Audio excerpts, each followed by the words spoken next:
Good morning, dear students. Welcome to my YouTube channel. Here I am with the poem number 6, that is Money 2.6. Before learning the poem Money, I will talk about the poet. So, who is the poet of this poem? William H. Davis. William H. Davis was Welsh poet and writer. He spent a significant part of his life as a tramp or hobo in the United Kingdom and the United States. My dear students, here the poet William Davis was as a tramp. So let me tell you the meaning of tramp or hobo. ट्रॅम्पचा अर्थ काय होतो विद्यार्थी मित्रांनो, जी लोक भटकंती करणारी असतात, इकडे तिकडे भटकणारी असतात, तर तो ट्रॅम्पचा अर्थ होतो किंवा होबो म्हणजे पण तेच. तर हे जे काही पोएट किंवा रायटर आहेत विलियम डेव्हिस, तर हे सुद्धा जीवनाचा अनुभव घेण्यासाठी त्यांनी देखील भटकंती केली. अतिशय महत्त्वाचा प्रवास त्यांचा जीवनाचा. त्यांना संपूर्ण विश्व कसं आहे, नेमकं लोक कसे आहेत, जीवनाचा आनंद घ्यायचा होता, जीवनाचा अनुभव घ्यायचा होता, म्हणून त्यांनी भटकंती केली. आणि म्हणून his life as a tramp and होबो असं या ठिकाणी उल्लेख करण्यात आलेला आहे. तर युनायटेड किंगडममध्ये किंवा युनायटेड स्टेट्समध्ये त्यांनी भटकंती केली जीवनाचा अनुभव घेण्यासाठी. And he became a peddler and street singer in England. तर इंग्लंडमध्ये रायटर किंवा हे जे काही पोएट आहेत, तर पेडलर म्हणून आणि स्ट्रीट सिंगर म्हणून सुद्धा काही काळ त्यांनी काम केलेलं आहे. पेडलर म्हणजे काय, तर जे फेरीवाले असतात, विक्रेते, तशा प्रकारची म्हणजे ज्या काही जुन्या वस्तू असतील, चोरीच्या वस्तू असतील, ते विक्रेता म्हणून देखील त्यांनी कार्य केलेलं आहे. आणि एवढंच नाही, तर स्ट्रीट सिंगर म्हणजे रस्त्यावर जे गाणे वगैरे गुणगुणण्याचं काम करतात, तर अशी कामं इंग्लंडमध्ये या पोएटने केलेली आहेत. And after several years of wandering life he publish his first volume. आणि अनेक वर्ष जीवनात पूर्णपणे भटकंती झाल्यानंतर एक वॉल्यूम त्यांनी प्रोड्यूस केला, ज्याचं टायटल आहे the soul's destroyer and other poems. So this is the information about poet William Davies. Now let's see what is the poem exactly about. The poem tells us about the rich man who wants to be a poor man to find the real happiness. So what does it mean, my dear students? म्हणजे असा एक गृहस्थ जो rich आहे, श्रीमंत आहे, परंतु जीवनाचा निखळ आनंद मिळवण्यासाठी, खराखुरा आनंद मिळवण्यासाठी त्याला गरीब व्हायचं आहे. आता खऱ्या अर्थाने ही जी काही पोयम आहे money, as you know, money is very important in the life of man, but it talks about this poem help us to look at money and how it is connected to true happiness and false friends. This is about the poem is. It is when we do not have money or have lost a money we realise how important money is.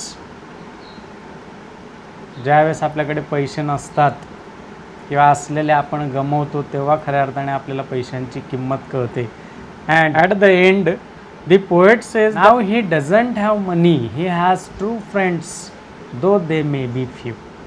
मग कवींनी या ठिकाणी कवितेत ते at the end of the poem काय म्हटलेलं आहे की आत्ता माझ्याकडे पैसे नाहीत, मात्र खरेखुरे मित्र आहेत, जीवाला जीव देणारे, मनापासून प्रेम करणारे, जरी कमी असले तरी खरेखुरे मित्र मला लाभलेले आहेत. म्हणजे विद्यार्थी मित्रांनो, कुठेतरी कवींनी आपल्याला पोएममधून पैसे असतानाचं जे काही त्यांचं लाईफ होतं ते आणि नसताना काय झालं नेमकं, ह्या गोष्टी सांगण्याचा प्रयत्न केलेला आहे आणि ते आपण या कवितेतून समजून घेणार आहोत. So let's begin the poem.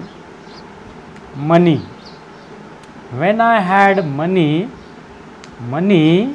Oh, now see how beautifully the poet has started the first line of the poem. Actually this poem is consisting only 5 stanzas. Each stanza is having 4 lines. Okay, but how is the beginning? See, when I had money, oh, म्हणजे विद्यार्थी मित्रांनो, कवीने या ठिकाणी पहिल्या लाईनीत शेवटी एक असं लेटर म्हणजे एक उद्गारवाचक एक्सक्लामेटरी आलेलं आहे की जे एकच लेटर आपल्याला भरपूर काही सांगून जातं. आणि नेमकं काय सांगून जातं बघा, कवी काय म्हणतात, म्हणजे स्पीकर या ठिकाणी पोएममध्ये काय म्हणतोय, वेन आय हॅड मनी हो. It clearly indicates his nervousness by using exclamation mark and the single letter that is O.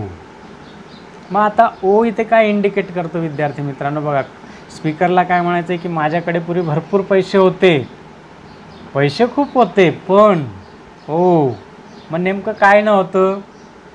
मग आता सेकंड लाईनमध्ये आपल्याला लक्षात येईल बघा, काय नव्हतं, पैसा भरपूर होता. म्हणजे याचा अर्थ काय विद्यार्थी मित्रांनो, आपल्याकडे भरपूर पैसा असला म्हणजे खूप आपण सुखी समाधानी राहू असं काही नसतं. It doesn't depend on money. Okay, so what happen, see I knew no joy till I went poor. मग स्पीकरला म्हणायचं आहे की मी जोपर्यंत गरीब झालो नाही तोपर्यंत खराखुरा जीवनाचा जो आनंद असतो, निखळ आनंद असतो, तो काही मला मिळाला नाही. Now see, it means in the first line O has indicated that the poet, the speaker, was missing something in his life. And what was missing? The real happiness, the real joy. And when he got that, when he became poor. म्हणजे दारिद्र्यात किंवा गरिबीची परिस्थिती आल्यावर त्या लोकांमध्ये जो काही निखळ आनंद असतो जीवनाचा, खराखुरा आनंद, which depends internal happiness within us, that he got when he went to poor. तर असं का म्हटलेलं आहे कवींनी या ठिकाणी, because poor people live very simple life, they have fulfil all the things and that's why they are satisfied. And because of satisfaction, because of contentment, they are very happy, and that is the real happiness. That's why the speaker is telling here that I knew no joy till I went poor. For many a false man as a friend came knocking all day at my door. आता इथे या ठिकाणी विद्यार्थी मित्रांनो स्पीकरला काय म्हणायचं आहे बघा, for many a false man as a friend came knocking all day at my door. म्हणजे जेव्हा मी श्रीमंत होतो, when I had lot of money, खूप पैसा होता माझ्याकडे, तेव्हा मित्रांची मला कमतरता नव्हती, खूप मित्र होते. दिवसभर अगदी दरवाजावर नॉकिंग करत त्या ठिकाणी यायचे, मला भेटायचे. But false man as a friend, काय म्हटलं आहे कवींनी, false man as a friend, खोटारडे, लबाड, स्वार्थी, फक्त स्वार्थापोटी ते माझ्याकडे यायचे. आणि काय स्वार्थ, की मी खूप पैसेवाला होतो, आय वॉज व्हेरी रिच. आणि as you no very well that अगर आपके जेब में है पैसे तो लोग पूछते हो आप हो कैसे, और अगर जेब खाली हो तो कोई भी हमें पूछता नहीं है. यू नो इट व्हेरी वेल. पैसा असला की जसं त्या मधाच्या पोळ्याभोवती मधमाशा गोळा होतात, त्याच पद्धतीने विद्यार्थी मित्रांनो श्रीमंत व्यक्तीकडे बरेचसे लोक पैशांच्या मदतीसाठी फ्रेंडशिप क्रिएट करतात, आर्टिफिशियल.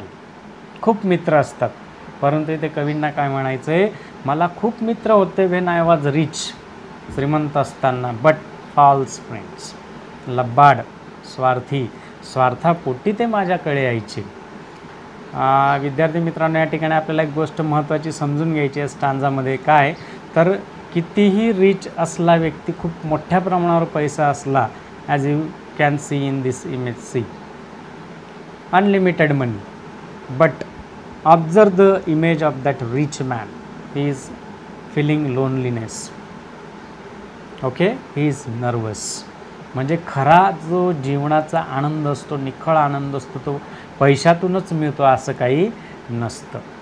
ओके, पैसे असताना मित्रमंडळी खूप होती, but they were untrue, they were false.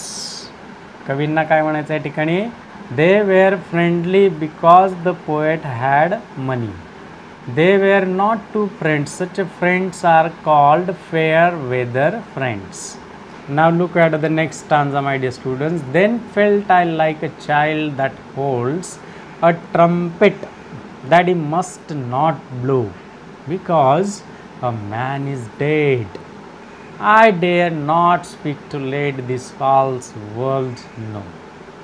विद्यार्थी मित्रांनो, पोएटला त्यावेळेस असं वाटलं की जणू काही मी एखाद्या छोट्याशा बाळासारखा आहे ज्याच्या हातामध्ये ट्रम्पेट देण्यात आलेली आहे, आणि त्या ठिकाणी त्यांना ट्रम्पेट ब्लो करण्याची म्हणजे वाजवण्याची परवानगी सुद्धा दिली नव्हती. Why? Because a man is dead. याचा अर्थ कुणाचा मृत्यू झाला असेल तर तिथे ट्रम्पेट वाजवून आपण आपला आनंद व्यक्त करू शकत नाही. Though he had a trumpet, as you can see in the image. Trumpet, that trumpet means what? It is a brass musical instrument, as you can see in the image. तर कवींना या ठिकाणी काय म्हणायचं आहे की एखाद्या लहान बाळाकडे जी काही ट्रम्पेट असते तसं मला या ठिकाणी कन्सिडर करण्यात आलेलं, आणि ती वाजवण्याची परवानगी नव्हती कारण तिथे एका व्यक्तीचा मृत्यू झालेला होता. I dare not speak to let this false world know. मला पण ते कळत होतं, मात्र ह्या खोटारड्या जगाला, म्हणजे जे काही खोटारडे लबाड मित्र होते यांच्याशी हे मला पण कळतं हे सांगण्याची माझ्यामध्ये हिंमत नव्हती किंवा मी तो प्रयत्नसुद्धा केलेला नव्हता. Much have I thought of life and seen how poor men's hearts are ever light, and how their wives do hum like bees about their work from morn till night. विद्यार्थी मित्रांनो, या स्टांजामध्ये कवींना काय म्हणायचं आहे नेमकं की ॲज अ ट्रॅम्प त्यांनी जीवनाचा खूप आनंद घेतला होता. भटकंती केल्यामुळे त्यांना खूप अनुभव देखील आलेला होता. अगदी वरीड फ्री म्हणजे टेन्स फ्री अशा पद्धतीचं लाईफ त्यांना जगायचं होतं. म्हणून most of the time in his life he spent as a tramp or hobo. Much have I thought of life. खूप गहन विचार केला जीवनाबद्दल.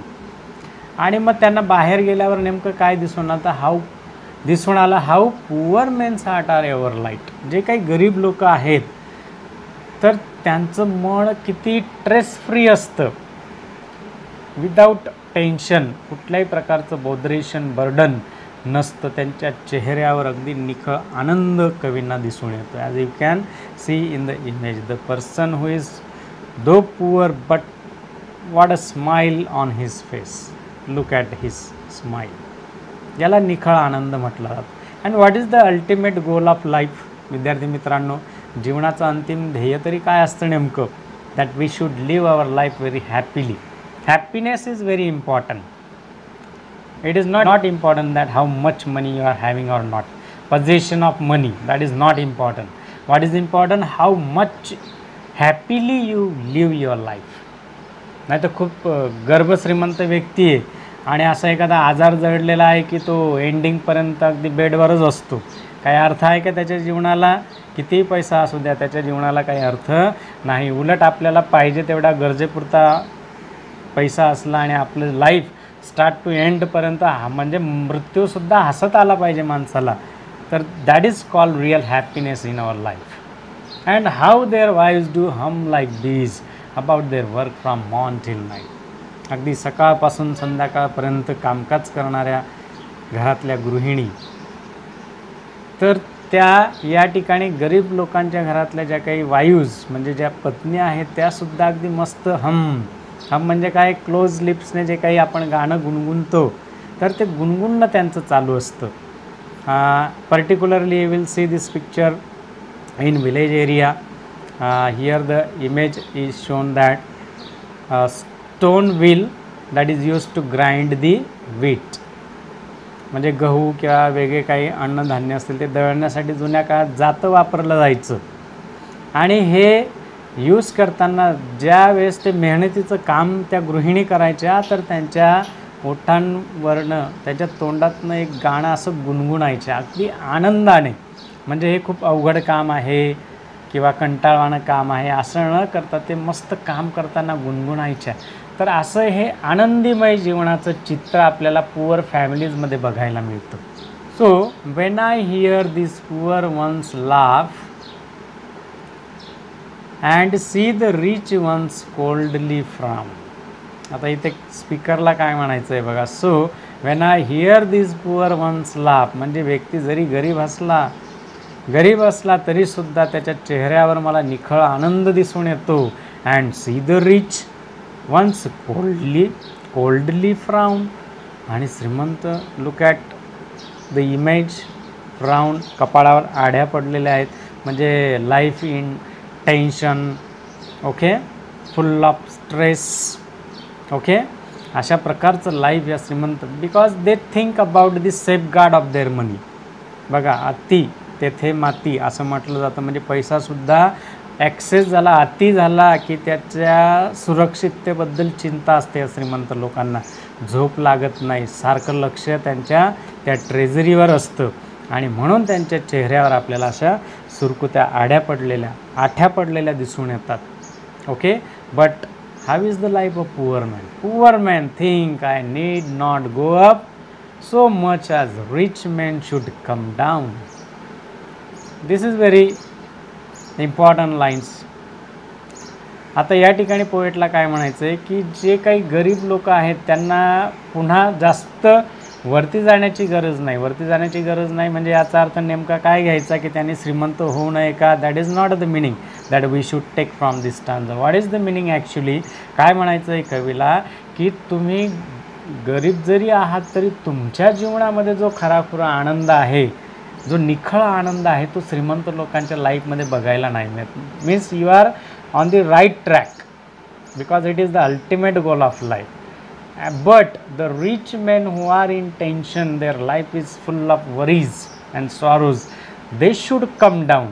म्हणजे पैशांचा जो काही गर्व झालेला असतो श्रीमंत लोकांना, तो गर्व कुठेतरी बाजूला ठेवून जमिनीवर ते यायला पाहिजे. Means they should learn how that we can live our life happily.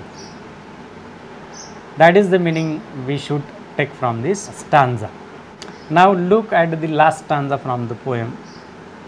When I had money, oh. पुन्हा बघा, लास्ट स्टांजामध्ये कवींना तो नैराश्यमय दाखवणारा ओ त्यांनी या ठिकाणी वापरलेला आहे की जेव्हा माझ्याकडे पैसे होते मात्र, म्हणजे O what does it indicate? There was no real happiness in the life of poet. That is the indication of O. समजलं विद्यार्थी मित्रांनो? कवींना काय म्हणायचं इथे की अरे खूप पैसा होता माझ्याकडे, I was so rich but no true happiness, खराखुरा निखळ आनंद माझ्या लाईफमध्ये नव्हता. My many friends prove all untrue.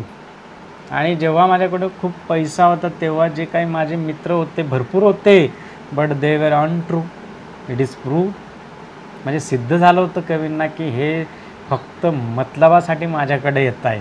But now I have no money. Oh, आता इथे मात्र विद्यार्थी मित्रांनो या ठिकाणी या लाईनमध्ये जो काय एक्सक्लामेटरी ओ कवींनी वापरलेला आहे तर तो मात्र या ठिकाणी एक वेगळा आनंद दर्शवण्यासाठी वापरलेला आहे. आणि तो कसा? But now I have no money. Oh, आता मात्र माझ्याकडे पैसे नाही, पण पैसे नाहीत तरी काय जे अल्टिमेट गोल आहे ना लाईफचं, ते आत्ता कवींच्या लाईफमध्ये आलेलं आहे. What is that? My friends are real though very few. म्हणजे बघा विद्यार्थी मित्रांनो, पोएटला काय म्हणायचं आहे की आत्ता माझ्याकडे पैसे नाहीत but I am very happy. True happiness is there in my life because my friends are real. म्हणजे आता जे मित्र आहेत जरी कमी असले, though very few, but they are real. म्हणजे कमी मित्र असले तरीसुद्धा जीवाला जीव देणारे जिवलग मित्र आता मला लाभलेले आहेत. आणि हा खराखुरा माझ्या जीवनातला निखळ आनंद मला आता मिळालेला आहे. जरी माझ्याकडे पैसे नसले तरी मला काही त्याचं टेन्शन नाही, मात्र माझ्या जीवनातला अल्टिमेट गोल आनंदी राहण्याचा, आनंदी जीवन जगण्याचा मला या ठिकाणी मिळालेला आहे. So this is how the poet wants to convey the message from the poem that real happiness doesn't depend upon money. इथे कवींना काय सांगायचं आहे नेमका ह्या कवितेतून? That contentment is the main thing for being happy. but not worldly possessions. So my dear students, in this poem the poet repeats that money brought many false men or friends nearby him, but in poverty only few true friends were with him. So I hope, my dear students, you might have understood the poem. Stay at home, do not go outside because of this pandemic situation. Stay healthy, be happy, and keep watching my videos and enjoy English literature with Mr. Jagtap. Thank you.